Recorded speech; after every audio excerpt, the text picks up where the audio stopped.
अस्सलाम वालेकुम। हम कैम्ब्रिज ओ लेवल इकोनॉमिक्स की कंप्लीट वीडियो सीरीज़ के साथ आपके सामने हाज़िर हैं। इस सिलसिले में हम ब्रायन टिटली की बुक यूज़ कर रहे हैं और उसका chapter unit 3 micro economic decision makers के बारे में बात कर रहे हैं। मनी एंड बैंकिंग की बात हो चुकी, हाउस होल्ड की बात हो गई, वर्कर्स की बात हो गई। आज हम ट्रेड यूनियन और फर्म्स के बारे में बात करेंगे। ठीक है, तो शुरू करते हैं। ट्रेड यूनियन तो आसान सा टॉपिक है, बिजनेस स्टडीज़ में भी आप लोगों ने पढ़ा है। तो ट्रेड यूनियन की का क्या रोल होता है इकोनॉमी में, ट्रेड यूनियन के क्या फंक्शंस होते हैं। बेसिक सी बात है, मुश्किल बात नहीं है। ट्रेड यूनियन होती क्या है?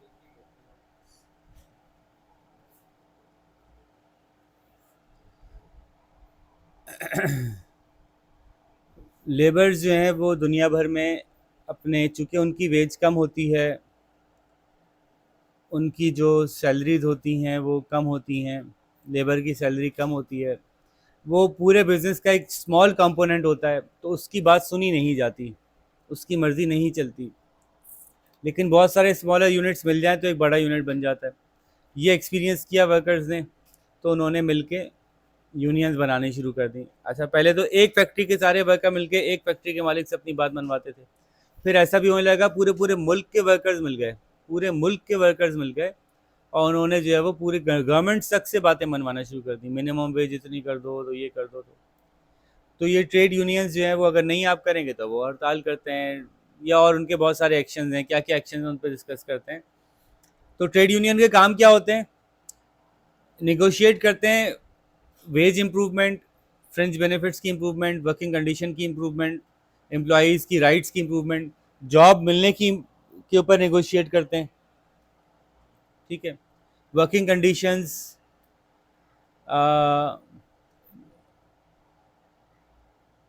बिजनेस डिसीजन मेकिंग में पार्टिसिपेशन इवन करते हैं।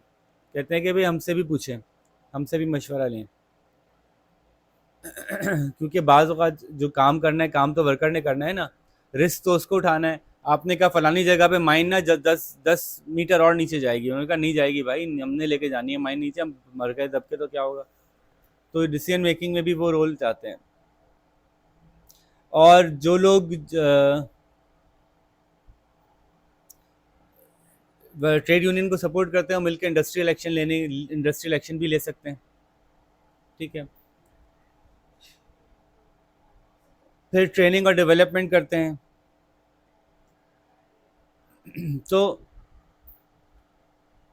ट्रेनिंग एंड डेवलपमेंट भी करवाते हैं ट्रेड यूनियन वाले, के अपने अपने बंदे जो हैं उनकी स्किल्स को इम्प्रूव करवाते हैं।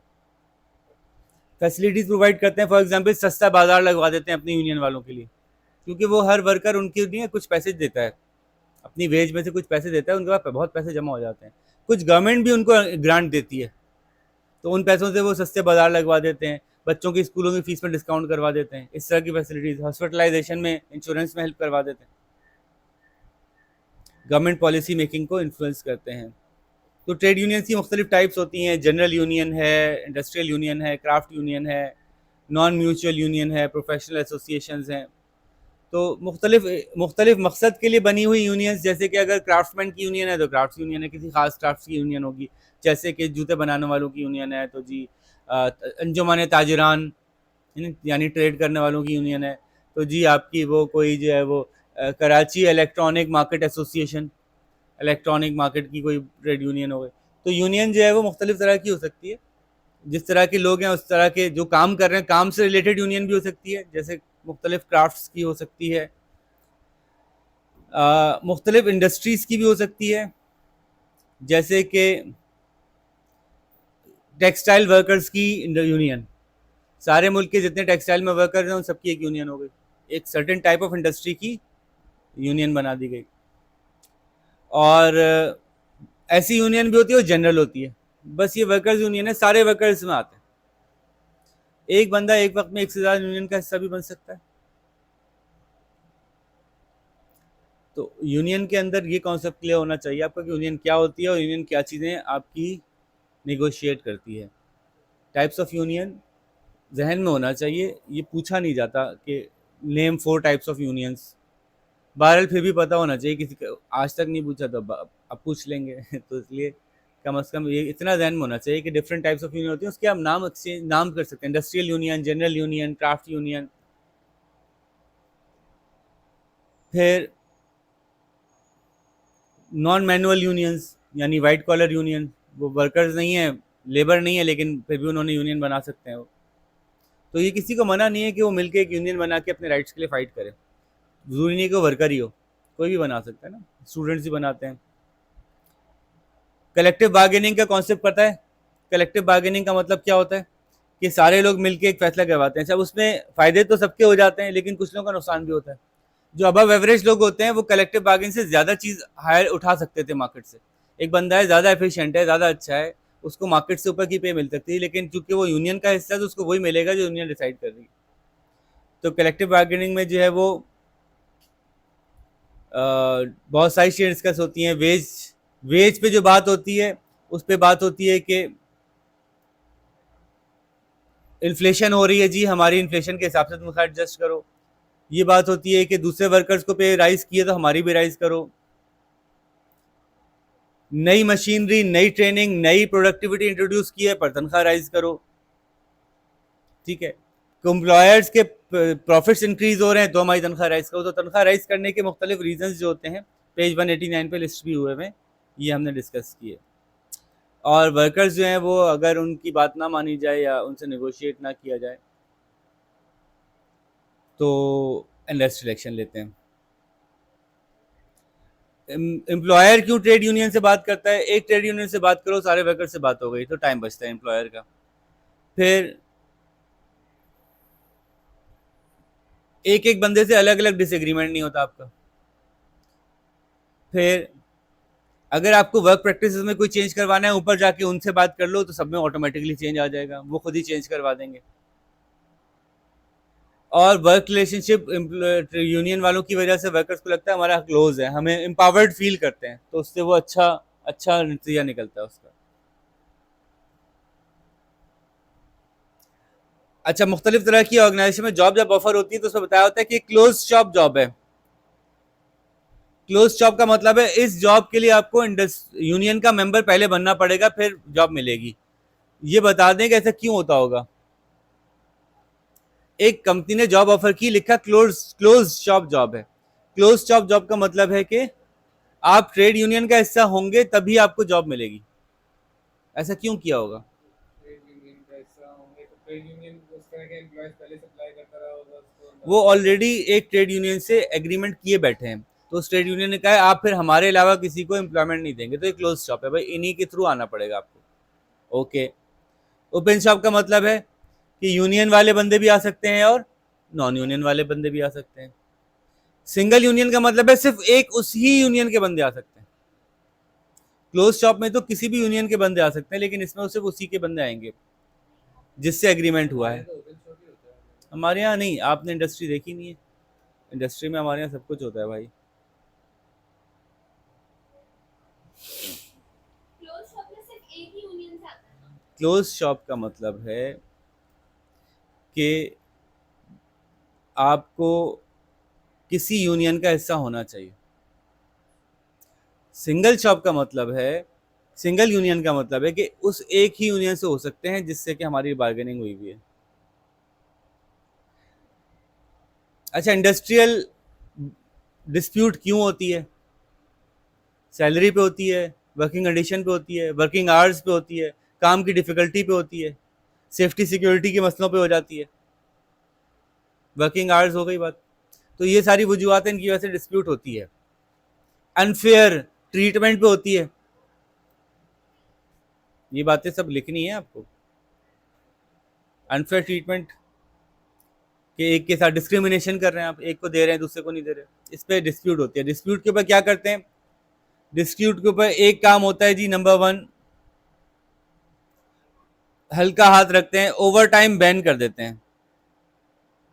यानी 9 घंटे काम करना है, 8 घंटे काम करना है, 8 घंटे काम करेंगे, एक्स्ट्रा टाइम काम नहीं करेंगे, कंपनी को नुकसान होना शुरू हो जाता है।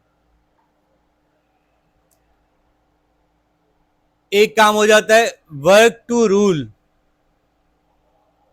वर्क टू रूल का मतलब क्या होता है? एक्चुअली जितना बात आपने हमसे हमारी जॉब डिस्क्रिप्शन में डिफाइन की है बस उतना ही करेंगे।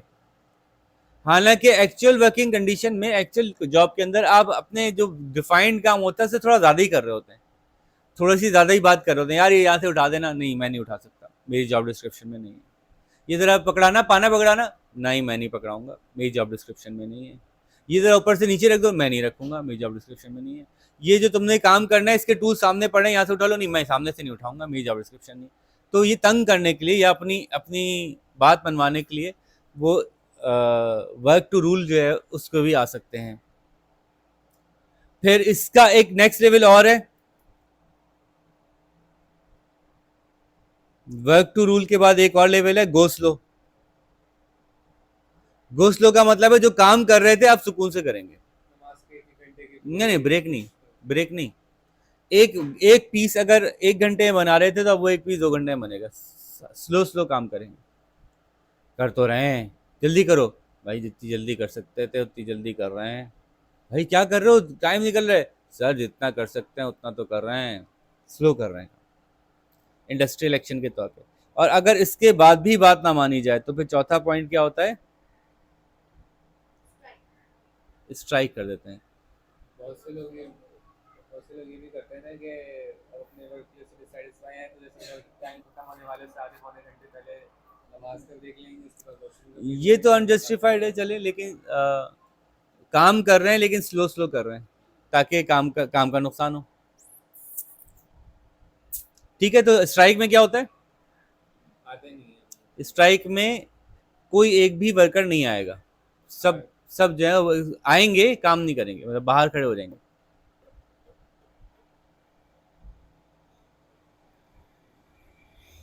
ठीक है जी।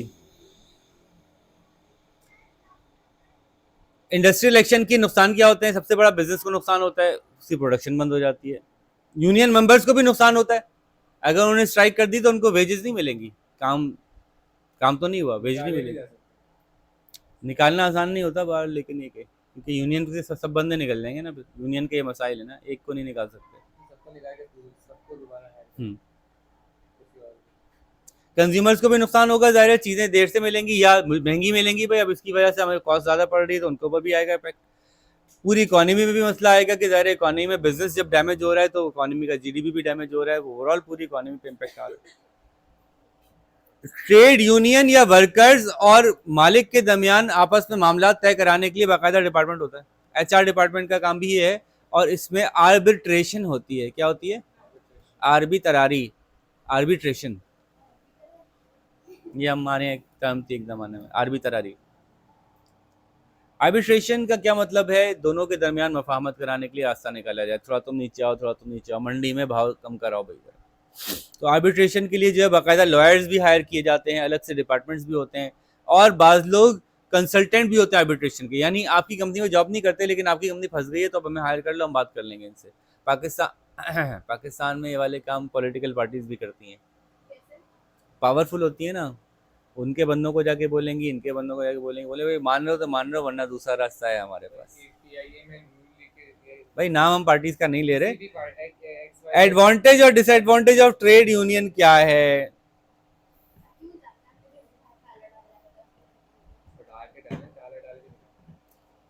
Advantage of trade union representation,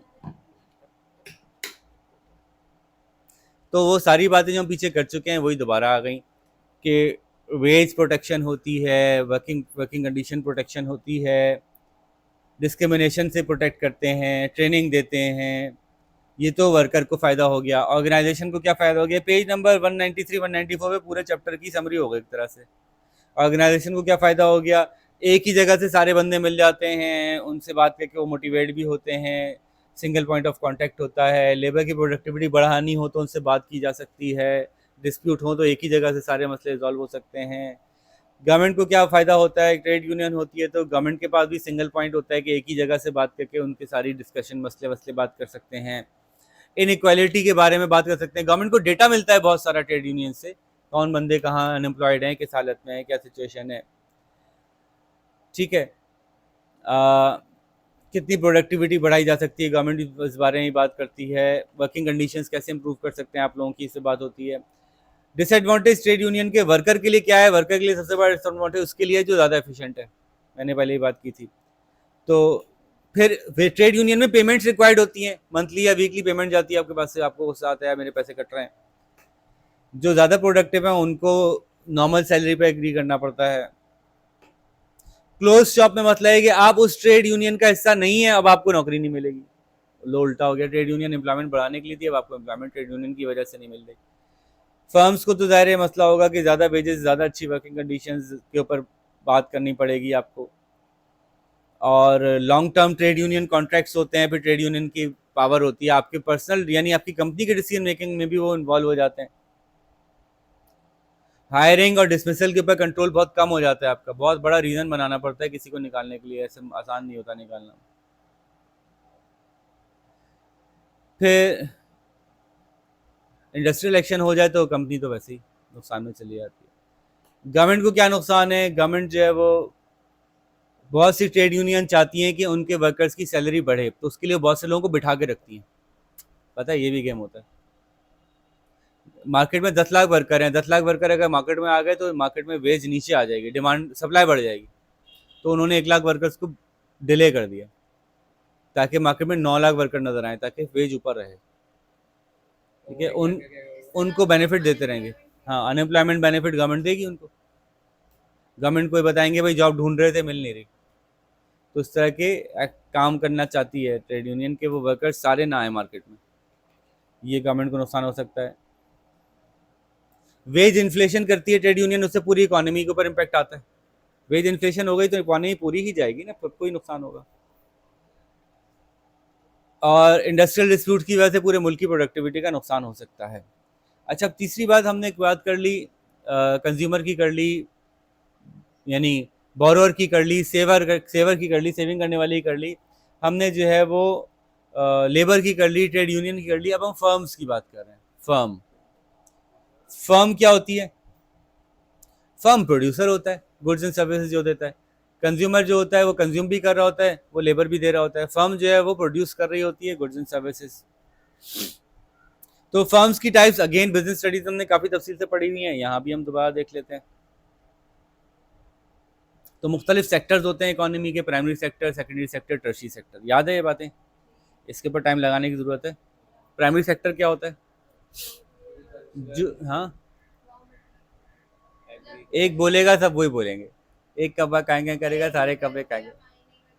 natural resources से जब गुड्स प्रोड्यूस किए जाते हैं तो उनको प्राइमरी सेक्टर कहते हैं। नेचुरल रिसोर्सेज से, ज़मीन से आपने उगाया गंदम, ज़मीन से नेचुरल रिसोर्सेज से प्रोडक्शन करना, जैसे कि गंदम एक्सट्रैक्ट तो नहीं की जा रही ना ज़मीन से, गंदम तो उगाई जा रही है ना, गन्ना उगाया जा रहा है, एक्सट्रैक्ट नहीं की जा रही।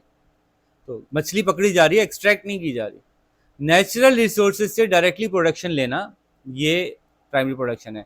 चाहे माइनिंग हो, एग्रीकल्चर हो, फिशिंग हो, परिंदे पकड़ना हो हवा में। ठीक है, अगर प्राइमरी प्रोडक्ट्स को इंडस्ट्रियल प्रोसेस से गुजार दें या किसी प्रोसेस से गुजार दें तो वो सेकेंडरी प्रोडक्ट्स बन जाते हैं। तो प्राइमरी सेक्टर, सेकेंडरी सेक्टर और टर्शियरी सेक्टर जो है वो सर्विसेज सेक्टर होता है, वो तो आपको पता ही है। जैसे कि आपका ट्रेडर्स हैं, आपके रिटेल है, बार्बर है, टीचर है, तो ये मुख्तलिफ सेक्टर्स होते हैं। इसके अलावा सेक्टर्स एक और अंदाज से दिए जा सकते हैं, private sector, public sector, state owned. तो प्राइवेट सेक्टर क्या होता है? प्राइवेट सेक्टर के 4 सेक्शंस होते हैं, public limited, private limited, sole proprietor और पार्टनरशिप। उन सबके जो है वो ओनरशिप और कंट्रोल के ऊपर काफ़ी चीज़ें मौजूद हैं। पेज नंबर 200 पे इसका चार्ट भी मौजूद है, वो भी देख सकते हैं। सोल प्रोप्राइटर में सारा कंट्रोल सोल प्रोप्राइटर के पास होता है और रिस्क भी सारा उसका होता है। पार्टनरशिप में रिस्क डिस्ट्रीब्यूट होता है लेकिन डिसीजन मेकिंग भी बढ़ जाती है। ये तफसीलात सारी यहाँ मौजूद हैं, आप यहाँ से पढ़ें ताकि आप इसको डाइजेस्ट कर सकें जो बातें हम कर रहे हैं।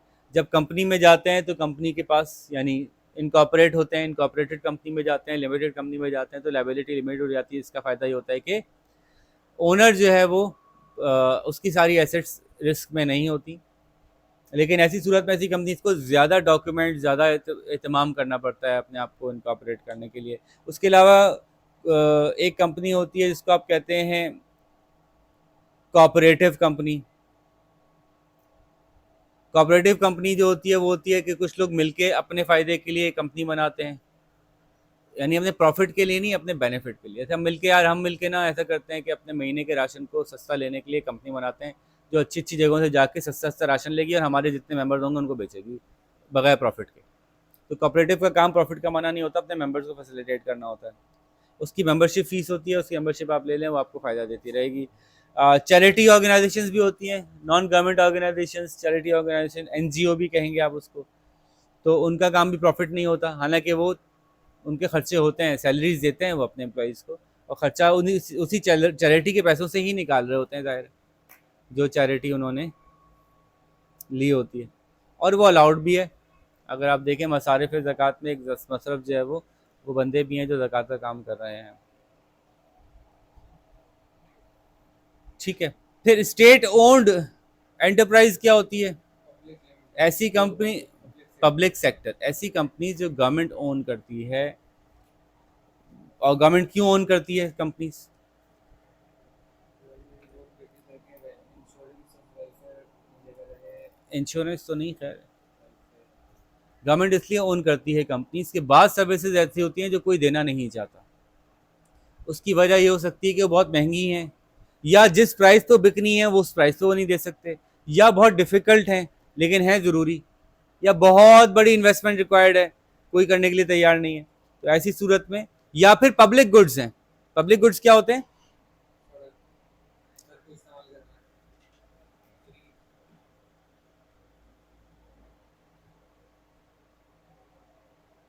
प्राइवेट गुड्स और पब्लिक गुड्स का कॉन्सेप्ट है आपको? ओके।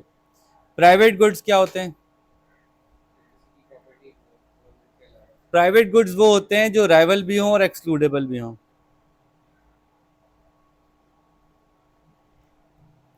क्या मतलब हुआ?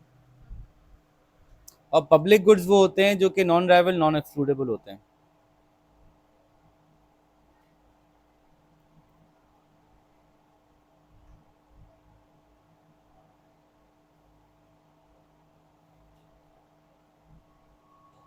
क्या मतलब हुआ? मतलब ये हुआ कि मैं सड़क बना दूं, क्या मैं सड़क पे गाड़ी चला रहा हूं तो आपको भी मसला है गाड़ी चलाने से? आप भी चला सकती हैं सड़क पे। अगर मैं गाड़ी चला रहा हूं तो आप भी चला लें, मुझे तो मसला नहीं होगा आपकी गाड़ी चलाने से। सुन रही है मेरी बात? सड़क पे अगर आप गाड़ी चला रही हैं तो मैं भी गाड़ी चला लूं, और अब्दुल्ला भाई भी चला लें।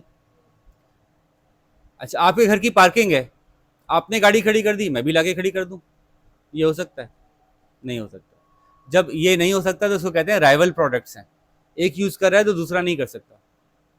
राइवल प्रोडक्ट्स क्या होते हैं? एक यूज कर रहा है तो दूसरा नहीं कर सकता।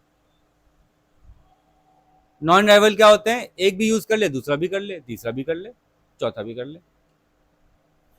एक्सक्लूडेबल ये होते हैं कि मैं आपको रोक सकता हूं या नहीं रोक सकता। आपकी पार्किंग में खड़ी करने के लिए आ भी सकता हूं या नहीं आ सकता? आपके घर के अंदर जो पार्किंग है मैं लाके खड़ी कर दूं उसमें? आप मुझे रोक सकते हैं खड़ी करने से? आप मुझे अब्बू क्यों समझ रही हैं? एज स्टूडेंट टीचर बात कर रहा हूँ ना। अब्बू को तो नहीं रोक सकती मैं बेटा, तो आपकी बात स्टूडेंट के तौर पे सोचे ना। आप अपनी गाड़ी की पार्किंग के एरिया में अंदर, गाड़ी घर के अंदर किसी और को गाड़ी खड़ी करने से रोक सकते हैं ना, एक्सक्लूडेबल है। लेकिन सड़क के किनारे आप किसी को गाड़ी खड़ी करने से नहीं रोक सकते, नॉन एक्सक्लूडेबल। सड़क पे गाड़ी चलाने से आप किसी को नहीं रोक सकते, नॉन एक्सक्लूडेबल है। स्ट्रीट लाइट की रोशनी किसी को मिले और किसी को ना मिले, किसी को रोक नहीं सकते, नॉन एक्सक्लूडेबल है। लोग वो चीजें नहीं बनाना चाहते जो नॉन एक्सक्लूडेबल हो। ये सड़क मैंने चल बनाई है, सब चला रहे हैं इस पे, मैं नहीं बनाऊंगा।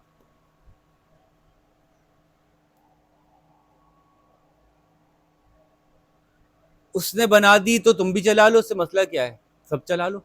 नॉन राइवल, नॉन एक्सक्लूडेबल कोई बनाना नहीं चाहता, पब्लिक गुड्स कोई नहीं प्रोड्यूस करना चाहता। जैसे स्ट्रीट लाइट है, मैं अपने घर के ऊपर स्ट्रीट लाइट क्यों लगाऊं? सबको फायदा होगा, मुझे तो उसके कोई पैसे नहीं देगा। मैं वो चीज़ बनाने में ज़्यादा इंटरेस्टेड हूँ जिसमें मैं एक्सक्लूडेबिलिटी समझता हूँ कि हो सके, मेरी चीज़ मेरी ही हो। किसी और को ना मिले। तो पब्लिक गुड्स चूंकि कोई बनाना ही नहीं चाहता, तो फिर वो तो जरूरी है सोसाइटी के लिए, उसके लिए गवर्नमेंट खुद आती है। तो गवर्नमेंट किस किस लिए आती है, दोबारा लिस्ट कर लेते हैं। गवर्नमेंट क्यों क्यों घुसती है मार्केट में। गवर्नमेंट का काम तो खाली इंतजाम संभालना था, गुड्स प्रोड्यूस करना तो नहीं था, सर्विसेज प्रोड्यूस करना तो नहीं था, लेकिन कहीं कहीं आना पड़ता है गवर्नमेंट को। गवर्नमेंट ओन एंटरप्राइज होती है, क्यों होती है? नंबर वन, पब्लिक गुड्स के लिए। अब पब्लिक गुड्स में सब कुछ आते हैं बहुत सारे, जैसे कि हेल्थ, जैसे कि free public hospital, public education, खाली एजुकेशन नहीं, public education, free schools. Free schools non rival, non excludable हो गए, सब जाओ भाई। इसी तरह से सड़कें, इसी तरह से army, army is a public good. एक का फायदा होगा दूसरे का नहीं होगा, ये नहीं हो सकता। मतलब आर्मी ने आज मुल्क बचा लिया सबा के लिए, अब्दुल्ला के लिए नहीं बचाया, ये नहीं हो सकता। मुल्क बचाया तो सबके लिए बचा लिया, तो पब्लिक गुड है आर्मी भी। तो ये सारी चीजें गवर्नमेंट प्रोवाइड करती है, पब्लिक गुड्स देती है, वेलफेयर, वेलफेयर को ख्याल रखती है। गवर्नमेंट का एक काम है पब्लिक गुड्स प्रोवाइड करना, वेलफेयर का ख्याल रखना। गवर्नमेंट का काम है इनइक्वालिटी ऑफ इनकम को देखना, इनइक्वालिटीज को खत्म करना, उसके लिए इनकम को रिडिस्ट्रीब्यूट करना। इनकम रिडिस्ट्रीब्यूशन का क्या मतलब है? रॉबिनहुड का काम, अमीर से लेके गरीब को दें। अमीर बहुत ज्यादा कमा रहे हैं, उससे टैक्स लगाएं, गरीब को फैसिलिटेट करें, ठीक है, रिडिस्ट्रीब्यूशन ऑफ इनकम कहलाती है। तो बाहर इन्हीं सारे कामों में से ये काम निकल के आता है। गवर्नमेंट पब्लिक गुड्स प्रोड्यूस करती है, गवर्नमेंट अपनी एंटरप्राइज बनाती है। पीआईए बनाई हमारे मुल्क में, पीआईए गवर्नमेंट की पब्लिक एंटरप्राइज है, क्योंकि इतनी बड़े लेवल पे जहाज़ों का खरीदना शुरू के ज़माने में पॉसिबल नहीं था, चूंकि इन्वेस्टमेंट बहुत ज़्यादा थी। और अगर एक ही कंपनी सारे जहाज खरीद लेती तो मोनोपोली बन जाती, अपनी मर्जी की प्राइस चार्ज करती, लोगों का बहुत नुकसान होता। तो गवर्नमेंट ने दोनों केसेस की वजह से पीआईए खुद बना ली। एक केस क्या था कि महंगा इन्वेस्टमेंट बहुत ज़्यादा महंगी पड़ रही थी, कोई और नहीं कर पा रहा था, दूसरा कोई कर लेता तो फिर दूसरा और एंट्रेंट कोई नहीं मिलता, तो वो मोनोपोलाइज करता, बहुत ज़्यादा प्राइस चार्ज करता। सेम स्टील मिल के साथ भी यही हुआ, गवर्नमेंट को अपनी एंटरप्राइज बनानी पड़ी। कहीं कहीं गवर्नमेंट इसलिए भी एंटरप्राइज बनाती है कि उसके कॉन्सेप्ट्स इस तरह के हैं कि हम जो है वो सोशलिस्ट टाइप की गवर्नमेंट है, कैपिटलिस्ट कम है, कमांड इकोनॉमी ज्यादा है। जिस मुल्क में कमांड इकोनॉमी होती है, जिस मुल्क में सेंट्रल कंट्रोल ज्यादा होता है, वहां बहुत सारी सर्विसेज गवर्नमेंट खुद प्रोड्यूस करना चाहती है, या पहले से प्रोड्यूस हो रही होती है तो उनको खरीद लेती है गवर्नमेंट, या उनको एक्वायर कर लेती है। अच्छा, किसी फर्म, क्योंकि फर्म का टॉपिक पढ़ रहे हैं, किसी फर्म का साइज कैसे पता चलेगा? चलें अब आप बताएंगे जी उरूश, एक बात, एक चीज बताइएगा। एक एम्प्लॉइज से पता चलेगा जी सबा?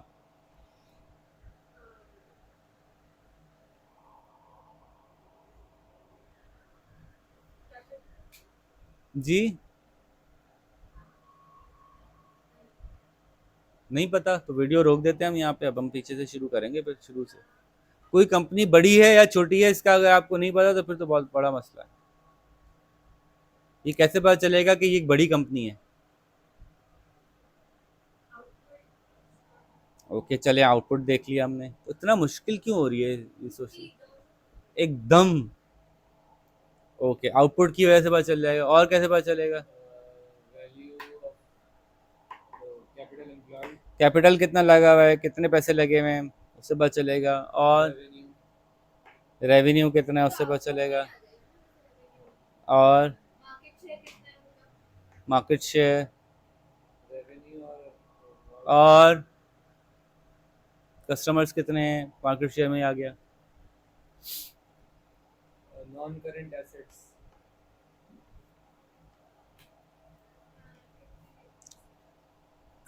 कुछ फर्म्स छोटी ही क्यों रह जाती हैं? होते हैं ना, कुछ छोटे ही रह जाते हैं, कुछ लोग भी। Owners objectives, type of industry, या तो मार्केट का साइज ही स्मॉल था, छोटी सी मार्केट थी, कम ही चीजें इसमें बिकती थी, तो वो छोटी ही रहेगी, बड़ी कैसे होगी? तो मार्केट साइज है। या फिर ओनर्स ऐसे प्रेफरेंस, ओनर्स की होती है कि एक दुकान अब चल रही है, सेल कैपिटल नहीं है ओनर के पास, बेचारे के पास, वो नहीं बढ़ा सकता, पैसे ही नहीं है उसके पास। टेक्नोलॉजी, टेक्नोलॉजी नई आ गई है, उसकी वजह से कंपनी का साइज बड़ा करने की जरूरत ही नहीं है, कम में ही काम चल रहा है। ओनर चॉइस है,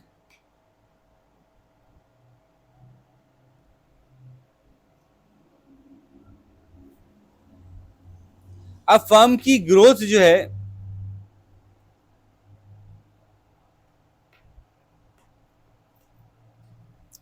शॉर्ट रन में तो कुछ फैक्टर्स वेरिएबल होते हैं, कुछ फैक्टर्स फिक्स होते हैं। बिजनेस स्टडीज में शॉर्ट रन ही तक देखते हैं आप लोग। लॉन्ग रन में कोई फैक्टर फिक्स नहीं होता। ये बात समझ आ रही है? दो तरह की कॉस्ट होती है, फिक्स कॉस्ट और वेरिएबल कॉस्ट। फिक्स कॉस्ट क्या होती है? लैंड एक्वायर की आपने, बस वो उतनी ही कर ली, अब वो 2 साल तक वही चलेगी। वेरिएबल कॉस्ट क्या होती है? जैसे कि रॉ मटेरियल हर हर यूनिट के साथ चेंज होगा। लैंड अपना फिक्स कॉस्ट हर यूनिट के साथ चेंज नहीं होती, वेरिएबल कॉस्ट हर यूनिट के साथ चेंज हो रही होती है। लेकिन ये 1 साल की बात हो रही है, 2 साल की बात हो रही है। लेकिन अगर आप बात कर रहे हैं 20 ईयर्स में, तो 20 ईयर्स में कोई कॉस्ट फिक्स नहीं होती, सभी वेरिएबल होती है। लैंड भी चेंज होती है, सब कुछ चेंज होता है। तो शॉर्ट रन लॉन्ग रन पे डिपेंड करता है कि, तो ग्रोथ दो तरह की हो सकती है, इंटरनल हो सकती है, एक्सटर्नल हो सकती है। इंटरनल ग्रोथ का क्या मतलब है? कंपनी अपने प्रॉफिट से या एम्प्लॉयर ओनर जो है वो अपनी रेवेन्यू से, अपनी सेविंग से जो है वो ग्रो करे। और एक्सटर्नल ग्रोथ होती है, आपने लोन ले लिया, आपने इन्वेस्टमेंट ले लिया, आपने शेयर इश्यू कर दिए, ठीक है। अच्छा, टेक ओवर कर लिया आपने। अब टेक ओवर और एक्विजिशन जो है वो दोनों तरह की हो सकती है। फॉरवर्ड भी हो सकती है, बैकवर्ड भी हो सकती है, और हॉरिजॉन्टल भी हो सकती है। फॉरवर्ड का मतलब है कि आपने एक ऐसी, फॉरवर्ड वर्टिकल का मतलब है कि आप बना रहे थे जूते की फैक्ट्री, आपने जूते का रिटेल शॉप खरीद ली। फॉरवर्ड बैकवर्ड वर्टिकल का मतलब है आप जूते की शॉप खोली हुई थी, आपने जूते की फैक्ट्री खरीद ली। समझ में आ रही? और हॉरिजॉन्टल का मतलब है आपकी एक शॉप थी, आपने एक और शॉप खरीद ली। तो मुख्तलिफ तरह के मर्जर्स और एक्विजिशंस भी हो सकते हैं। इसके बहुत सारे फ़ायदे हैं। इकोनॉमीज ऑफ स्केल मिलने का चांस है। फैक्ट्री ने अगर रिटेल खोल लिया तो उसका सारा आउटपुट वहीं निकल जाएगा, आसानी हो जाएगी। रिटेल ने अगर फैक्ट्री बना ली तो जो कस्टमर की नीड है उसके हिसाब से बनवा सकेगा। ये सारी बातें आसानी से हमने डिस्कस की हैं पहले भी। प्रॉफिट मार्जिन बढ़ने का चांस है, लेकिन डिस इकोनॉमीज ऑफ स्केल भी होती हैं। इसमें मसाइल भी होते हैं कि एक रिटेलर जब फैक्ट्री खोलता है तो उसको चलानी आएगी कि नहीं आएगी, ये भी सवाल हैं। उसमें इश्यूज भी हैं। ऐसा नहीं है कि बहुत वॉक इन द पार्क है। अगर आप वर्टिकल फॉरवर्ड या वर्टिकल बैकवर्ड करते हैं आसानी है। हॉरिजॉन्टल तो फिर भी मैनेजेबल होता है कि मेरे पास एक दुकान थी, मैंने एक दुकान और ले ली। लेकिन फॉरवर्ड और बैकवर्ड जाना आसान नहीं होता, क्योंकि वो उसमें गेम चेंज हो जाता है। तो इकोनॉमीज ऑफ स्केल क्या होती हैं? कॉन्ग्लोमेरेट तो वो थी ना कि आप बिल्कुल ही दूसरी इंडस्ट्री में नया ही काम शुरू कर दिया आपने। अच्छा, इकोनॉमीज ऑफ स्केल क्या होती हैं? साइज बड़ा करने की वजह से बचतें, diseconomies of scale size बड़ा करने की वजह से नुकसानात। तो इकोनॉमीज ऑफ स्केल की पूरी लिस्ट मौजूद है, पेज नंबर 214 पे मौजूद है। सबसे पहले इकोनॉमी स्केल में परचेजिंग इकोनॉमीज, सबसे पहले परचेजिंग इकोनॉमीज नज़र आती हैं हमें। प्रोडक्शन की इकोनॉमीज नज़र आती हैं, जिसमें कि टेक्निकल इकोनॉमीज हैं। मार्केटिंग इकोनॉमी का क्या मतलब हुआ? साइज बड़ा हो गया, आप मार्केटिंग करने के लिए बजट ज़्यादा आ गया, अच्छी मार्केटिंग कर सकते हैं। परचेजिंग इकोनॉमी का मतलब है आप बड़े साइज से ऑपरेट कर रहे हैं तो बहुत सारा माल उठा सकते हैं एक साथ, तो आपको सस्ता पड़ता है। फाइनेंशियल इकोनॉमी का मतलब है आप बड़े हैं, बंदे हैं, बड़ा लोन ले रहे हैं, आपको सस्ता लोन मिल जाएगा।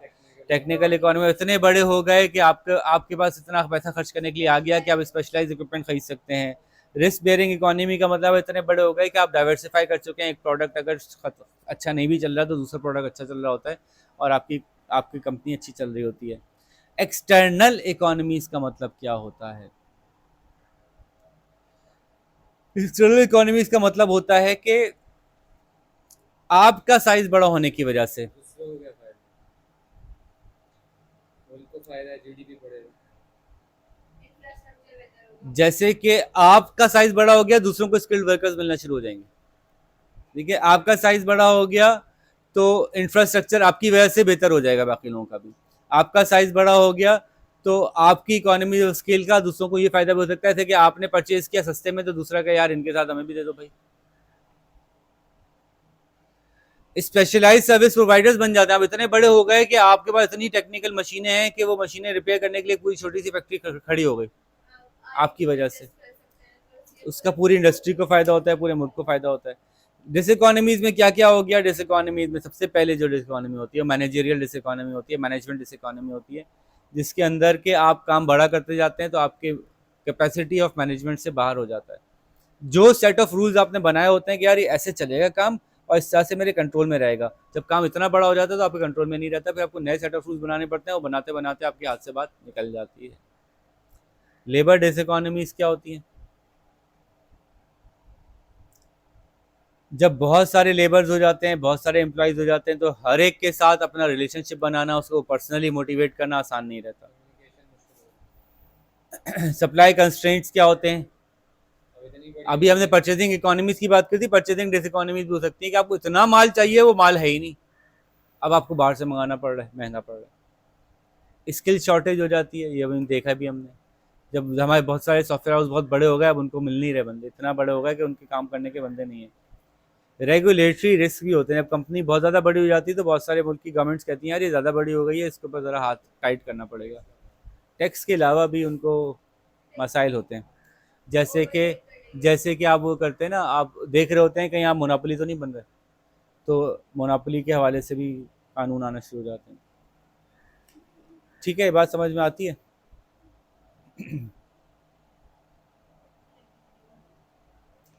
अच्छा जी, फर्म्स भी क्या स्पेशलाइजेशन कर सकती है? जैसे लेबर डिवीजन ऑफ लेबर से स्पेशलाइज करता है ना, क्या फर्म भी स्पेशलाइज करती है? क्या कंपनियां भी स्पेशलाइज करती हैं? गाड़ियाँ बनाने में स्पेशलाइज होती है। ये कंपनियां ये लग्जरी कार ही बनाती है, सुना है?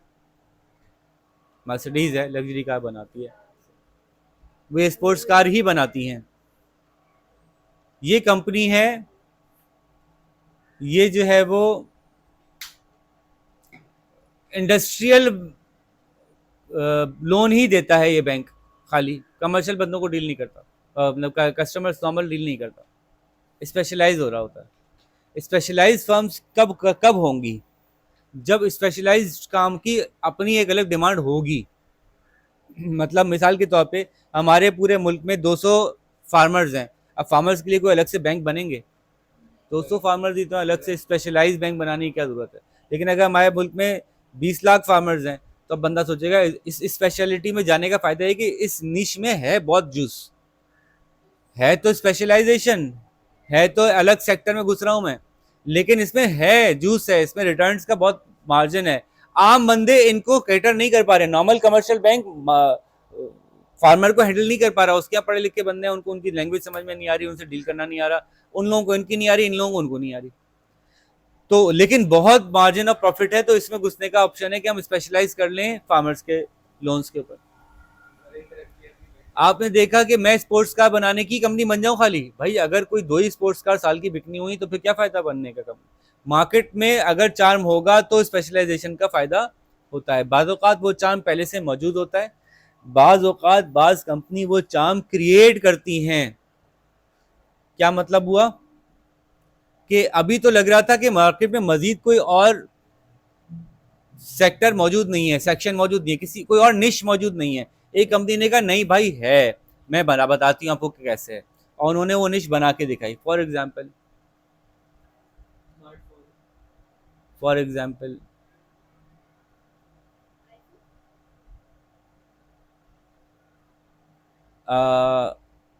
एक ज़माने में ये कॉन्सेप्ट था कि जिम एयर कंडीशन नहीं होना चाहिए, एक्सरसाइज करते हुए ठंड लग जाएगी, बॉडी अकड़ जाएगी, मसल्स ख़राब हो जाएंगे।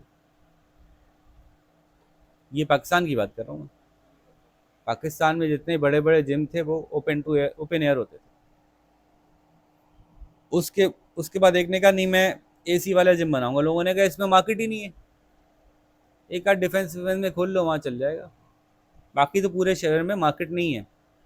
लोगों के ख्याल से मार्केट नहीं थी, उसने मार्केट बनाई, उसने बनाया, उसने लोगों को प्रमोट किया, लोगों को बताया कि क्या चीज़ होती है, कैसे होती है, तो लोगों को अच्छा लगा कि हाँ यार अच्छा। तो बाज़ औक़ात आपको लग रहा होता है कि मज़ीद मार्केट नहीं है, इसमें अलग से स्पेशलाइज करने की ज़रूरत नहीं है, ये वाले पार्ट्स बनाने की क्या ज़रूरत है, ये कौन ख़रीदेगा, ये कौन लेता होगा ये चीज़? भाई जब बिकना शुरू हुई तो लेना शुरू हो गए लोग। बाज़ औक़ात आप स्पेशलाइज करते हैं किसी खास एरिया में और आपको लोगों को लगता है कि नहीं हो पाएगा। इसी तरह से स्पेशलाइज करने का एक दूसरा फ़ायदा भी है। मिसाल के तौर पे एक बंदा पूरी गाड़ी बना रहा था अकेला खुद, तो वो दिन में 10 गाड़ियां बना रहा था। उसने कहा कि हम 4 अलग अलग फैक्ट्रीज के साथ डाइवर्सिफाई कर देते हैं, मैं फिनिश असेंबली कर लेता हूँ, टायर को बना ले, विंड स्क्रीन को बना ले, इंजन को बना ले, ये को बना ले, ये को बना ले, ये को बना ले, 10 कंपनी में तोड़ दिया उसने, सबको काम बांट दिया। जो इंजन बनाने में स्पेशलाइज थी वो ज़्यादा अच्छे इंजन बनाने लगी और सस्ते बनाने लगी। ये कंपनी जो गाड़ी बना रही थी, ये 10 लाख रुपए की गाड़ी इसको कॉस्ट पड़ रही थी, 11 की बेच रही थी। जब उसने सबको डिस्ट्रीब्यूट कर दिया काम, तो इंजन अगर ये 1 लाख का बना रही थी तो जो इंजन में स्पेशलाइज कर गई, अब वो इंजन 80,000 का बना रही है, 90,000 का इनको बेच रही है, फिर भी सस्ता पड़ा और अच्छा भी हो गया, पहले से बेहतर भी होता जा रहा है। तो स्पेशलाइज करने से फर्म्स जब स्पेशलाइज कर लेती हैं तो एक दूसरे के साथ इंटीग्रेट होके एक सप्लाई चेन बना लेती हैं। क्या बना लेती हैं? सप्लाई चेन, कि आप प्रोडक्शन के मुख्तलिफ स्टेजेस में स्पेशलाइज कर जाओ। एक तो है ना कि आप एक खास एरिया में स्पेशलाइज कर गए कि मैं जी फलाना प्रोडक्ट बेचने में स्पेशलाइज कर रहा हूँ, मैं फलानी सर्विस प्रोवाइड करने में स्पेशलाइज कर रहा हूँ। एक है कि आप एक ही काम के को मुख्तलिफ टुकड़ों में तोड़ के और सप्लाई चेन के अंदर अपने अपने एरियाज में स्पेशलाइज कर दो, इससे प्रोडक्टिविटी बढ़ती है। अच्छा, फैक्टर प्रोडक्टिविटी का लफ्ज सुना है आपने पहले? फैक्टर्स ऑफ प्रोडक्शन की प्रोडक्टिविटी होती है ना, इसको फैक्टर प्रोडक्टिविटी कहेंगे। लैंड पे रेंट, लैंड का रेंट, लेबर पे वेजेस, अब एक लैंड का रेंट 10,000 आ रहा है, दूसरी लैंड का रेंट 20,000 आ रहा है, तो 20,000 वाली ज्यादा प्रोडक्टिव है। लेबर की प्रोडक्टिविटी क्या होगी? वेज ज्यादा, नहीं, एक लेबर 10 यूनिट बना रहा है, दूसरा 20 यूनिट बना रहा है, तो लेबर ज्यादा प्रोडक्टिव होगा। कैपिटल की प्रोडक्टिविटी होगी, एक लाख रुपए की मशीन ली, वो 10 यूनिट बनाती है, 1 लाख रुपए की मशीन ली, 20 यूनिट बनाती है, 20 यूनिट वाली ज्यादा प्रोडक्टिव होगी। अगर मॉनेटरी कैपिटल है तो मॉनेटरी कैपिटल तो क्या रिटर्न्स आ रहे हैं उसको इन्वेस्ट करके। एंटरप्राइज कितने प्रॉफिट्स कमा रहा है, एंटरप्राइज प्रॉफिट कितने कमा रही है। तो फैक्टर्स को इस्तेमाल तो आप कर रहे हैं, लेकिन आपको साथ साथ ये देखना पड़ता है कि आपके फैक्टर्स की प्रोडक्टिविटी कितनी है। प्रोडक्टिविटी मेजर करने का आसान से तरीके हैं। लेबर की प्रोडक्टिविटी मेजर करें, total output divide by total employees. आपकी कंपनी में पर लेबर कितना काम होता है, तो टोटल काम निकाल लो कितना था, total work, total output divide by total labour कितने है, उसे डिवाइड कर दो, पर वर्कर काम आ जाएगा। इससे मुश्किल है कोई? अगर मैं कहूं एवरेज रेवेन्यू एम्प्लॉइज का कितना जनरेट हो रहा है, टोटल रेवेन्यू को टोटल नंबर ऑफ एम्प्लॉइज से डिवाइड कर दो, एक एम्प्लॉय इतना रेवेन्यू जनरेट कर रहा है, लेबर प्रोडक्टिविटी आ गई। प्रोडक्टिविटी कैसे बढ़ाई जा सकती है? बच्चों वाला सवाल है यार, बुक में देखने की जरूरत भी नहीं है। प्रोडक्टिविटी कैसे बढ़ाते हैं? मोटिवेट करके, मोटिवेट, बेनिफिट्स देके, बेनिफिट्स ही मोटिवेट में आ गए, ये सब मोटिवेट में आ गए। चलें और चलो, और training, training, training, motivation, rewarding, encouragement, job satisfaction. फिर आप मशीनरी में इंप्रूवमेंट कर दें, प्लांट इंप्रूवमेंट, टेक्नोलॉजी की इंट्रोडक्शन, नए प्रोडक्शन प्रोसेसेस, लीन प्रोडक्शन, काइजन, ये सब जो है प्रोडक्टिविटी बढ़ाते हैं। लिस्ट बना लीजिएगा इसकी। इस किताब में एक प्रॉब्लम ये है कि इस किताब में वो बिजनेस स्टडीज वाली वो नहीं बनी हुई लिस्टें, चार्ट्स, ये आपको बनाने चाहिए हर चैप्टर के साथ साथ। अच्छा जी, कुछ काम होते हैं जो कैपिटल इंटेंसिव होते हैं, कुछ काम होते हैं जो लेबर इंटेंसिव होते हैं। ये बात समझ में आती है? क्या मतलब हुआ? कैपिटल इंटेंसिव किसे कहेंगे? कैपिटल मशीनरी को कह रहे हैं, कैपिटल यहाँ पे हम मशीनरी को कह रहे हैं, या वो पैसा जो मशीनरी खरीदने के लिए लग रहा है उसको कह रहे हैं। कैपिटल इंटेंसिव काम कौन से होंगे? जिसमें ज्यादा लेबर इन्वॉल्व ना हो, मसलन जहां मशीनरी ज्यादा इन्वॉल्व हो, जहां ऑटोमेटेड काम हो। तो हम कह सकते हैं कि आजकल गाड़ियां बनाना पहले के मुकाबले में ज्यादा कैपिटल इंटेंसिव है। इंटेंसिव का मतलब कैपिटल ज्यादा इस्तेमाल होता है। एग्रीकल्चर पाकिस्तान में अमेरिका के मुकाबले में आज भी ज्यादा लेबर इंटेंसिव है। अमेरिका का एग्रीकल्चर पाकिस्तान के मुकाबले में कम लेबर इंटेंसिव है, ज्यादा नहीं। कैपिटल इंटेंसिव नहीं कहेंगे, कम लेबर इंटेंसिव कह लेंगे।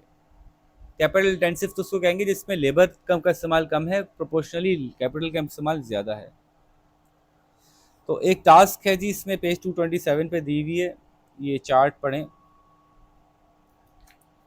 इस आप तो नई वीडियो बना रहे हैं तो उनको एक्टिविटीज से जी जी जी, ये चार्ट पढ़िए पेज 227 पे।